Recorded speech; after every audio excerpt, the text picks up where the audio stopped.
नमस्कार, मैं हूं विनय पाठक। एवी न्यूज में आपका स्वागत है। आइए देखते हैं मुंबई तथा आसपास की कुछ खास खबरें।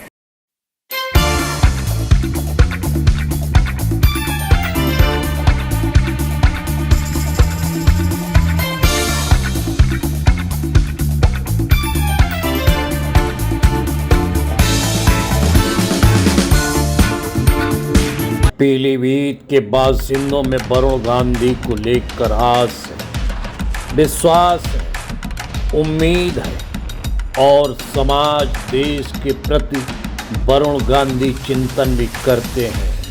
पीलीभीत के लिए मंथन भी करते हैं, संघर्ष भी करते हैं। पीलीभीत के लोगों की मुसीबतों में खड़े होने वाले वरुण गांधी को लेकर पीलीभीत के रहवासियों में उनके प्रति आस्था भी है, प्यार भी है, सम्मान भी है और समर्पण भी है। क्योंकि पीलीभीत में वरुण गांधी हो या फिर श्रीमती मेनका गांधी, सभी ने पीलीभीत की जनता के दिलों पर राज किया है। अगर सही मायनों में देखा जाए तो पीलीभीत की सियासत पर इस गांधी परिवार का एक छत्र राज कायम है। न जात, न पात, न धर्म और न मजहब, इन सब से उठकर इस परिवार ने लोगों को जोड़ने का काम किया है। लोगों की समस्याओं को लेकर आवाज बुलंद करने का काम किया है। वरुण गांधी को साफ सुथरी राजनीति को लेकर प्रभावित है, खुश है। इस खुशी का आलम वरुण गांधी के हर दौरे, हर जनसभा, हर दरबार में देखा जा सकता है। पीलीभीत के दौरे पर वरुण गांधी ने 2 दिवसीय दौरा कर पीलीभीत के लोगों के बीच जाकर सीधे संवाद ही नहीं किया, बल्कि अपने द्वारा उठाई जा रही आवाज को जनता के बीच में जांचने का, परखने का कार्य किया है और उनको अपनी आवाज की बुलंदी सफलता की ओर दिखाई पड़ती है। का अंदाज पीलीभीत के लोगों को भा रहा है, क्योंकि वरुण गांधी जिस तरह से मुखर होकर पीलीभीत ही नहीं देश की समस्याओं को उठाते हैं, उससे कहीं न कहीं वरुण गांधी की अपनी अलग पहचान बनती जा रही है। पीलीभीत क्षेत्र का हर व्यक्ति उनसे आत्मीयता से जुड़ा हुआ है। आने वाले समय में एक बार फिर पीलीभीत के रहवासी वरुण गांधी को अपना सांसद के रूप में देखना चाहते हैं। हम गरीब आदमी हैं, कृपा करिए, दया दृष्टि करिए, थोड़ा हमारा काम कर दीजिए, फंस गया है। क्या मैं सही कह रहा हूँ, मैं गलत कह रहा हूँ? तो ऐसा तो नहीं होना चाहिए। इसलिए आपको हमेशा एक ईमानदार कंधे की जरूरत है। आपको पता है भ्रष्ट आदमी क्यों आपका साथ नहीं दे सकता?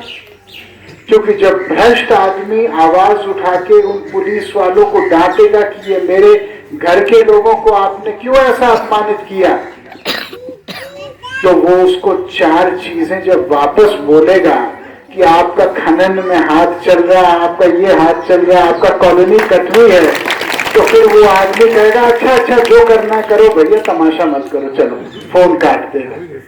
लेकिन वरुण गांधी के लिए कोई माई का लाल नहीं बोल सकता कि 1 रुपए का हमने कभी अपने, जब कोरोना कोविड हुआ तो इसी बीसलपुर, इसी पूरनपुर, इसी पीलीभीत, इसी बहेड़ी में मैंने 1 साल अपने पैसे से सरकारी रसोई चलाई। आपको पता है शाहजहांपुर, लखीमपुर और बरेली में 1.5 से 3 हजार लोगों की मृत्यु हुई कोविड में, और पीलीभीत में पूरे 100 लोगों की मृत्यु नहीं हुई। क्यों? क्योंकि पहले हफ्ते ही मैंने ऑक्सीजन के इतने बड़े बड़े सिलेंडर दिए। जब लखनऊ में कोई ऑक्सीजन नहीं था तब पीलीभीत के सारे अस्पतालों में ऑक्सीजन था। विदेश से मैंने दवाइयां अपने पैसे से मंगा के दी। क्योंकि हम जब वोट मांगते हैं तो हम कहते हैं कि सब हमारे परिवार हैं। परिवार केवल अच्छे समय में नहीं होता है चुनाव में, परिवार बुरे समय में दिखाना चाहिए कि आप किसी के साथ और आप परिवार हो, और यही मेरी राजनीति है।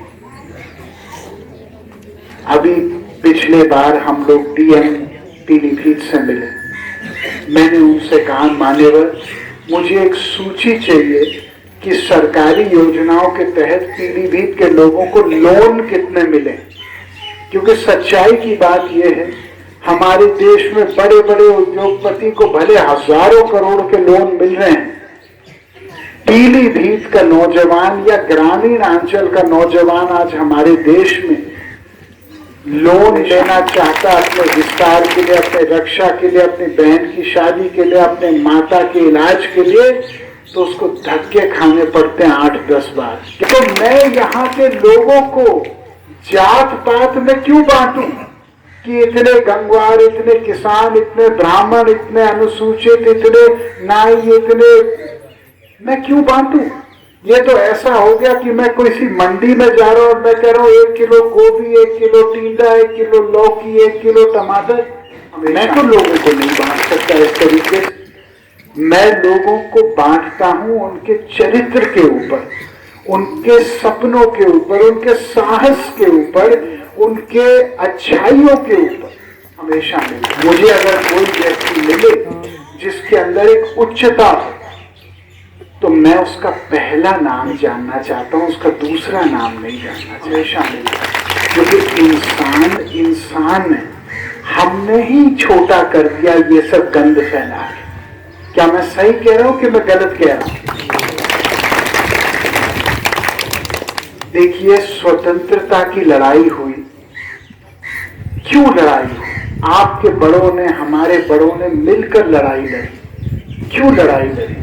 क्योंकि उन्होंने कहा कि हिंदुस्तानी आदमी हिंदुस्तान में ही दबे जा रहा है इन गोरों से। ये तो संभव नहीं है। हिंदुस्तानी आदमी का कम से कम अपने देश पे तो कब्जा होना चाहिए। लेकिन अफसोस की बात यह है मेरे अपनों कि जब आज इतने साल आजादी के बाद भी जब आप जाएंगे एक सरकारी कर्मचारी या पुलिस कर्मी के पास अपना हक के लिए, तो भी आपको दब के उनके सामने बात करनी पड़ती है अपना काम निकालने के लिए। क्या मैं सही कह रहा हूं कि